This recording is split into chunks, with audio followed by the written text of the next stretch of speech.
வித்தியாசமான மனிதனா இருக்கிறான். இவன் இவன் சப்பானி மட்டும் இல்ல, இவனுக்கு தேவை எதையோ ஒண்ணு இருக்குது. பிரியமானவர்களை, வெளியில நின்றுட்டு இருந்தாலும் உங்களுக்கு தேவை ஒண்ணு இருக்குதுங்க. அவனுக்கு ஒரு தேவை இருக்குது. அவனை உற்று பார்த்து, ரொம்ப ஒரு அருமையான வார்த்தையா இருந்தது. அதை உற்று பார்த்து அவனை பார்க்க சொல்றாங்க. அவனை உற்று பார்த்து கேட்கறாங்க.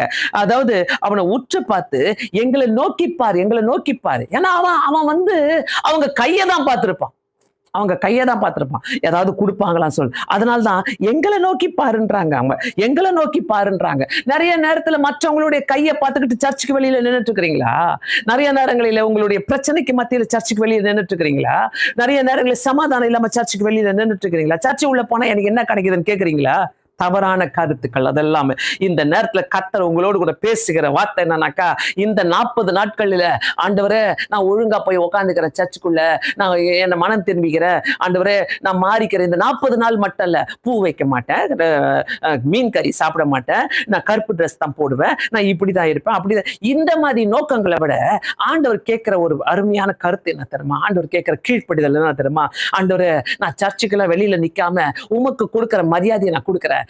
நான் எப்படி நினைக்கிறேன்னாக்கா, இந்த சர்ச்சுக்கு வெளியில நின்று கிண்டல் அடிக்கிறவங்க, கேலி பண்றவங்க, ஜோக் அடிச்சிட்டு இருக்கிறவங்க, சர்ச்சுக்கு வந்தோம் ஒண்ணுதான், வராம இருக்கிறத ஒண்ணுதான். அது இல்லாம அவங்க சர்ச்சுக்கு உள்ள வராதனால அவங்க ஆண்டவராகிய இயேசு கிறிஸ்துவ பிதாவானவரை அவங்க மதிக்கல.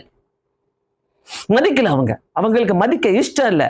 சோ இந்த இடத்துல கண்டிப்பா சொல்ல வேண்டிய ஒரு காரியம் என்னன்னாக்கா, அவங்களுக்கு கண்டிப்பா இந்த இடத்துல அவங்க நோக்கிப்பாரு. அவர்களிடத்தில் ஏதாயிலும் கிடைக்குமா என்று அவர்களை நோக்கி பார்த்தான். ஏதாயிலும் கிடைக்குமா என்று நோக்கி பார்த்தான்.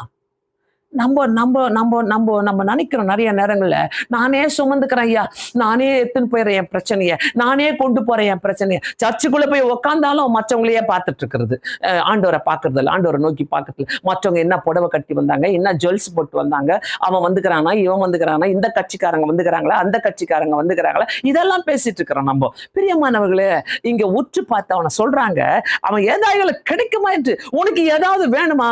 ஆண்டவர்ல ஏதாவது வேணுமா? உன் குடும்பத்துக்குள்ள வேணுமா?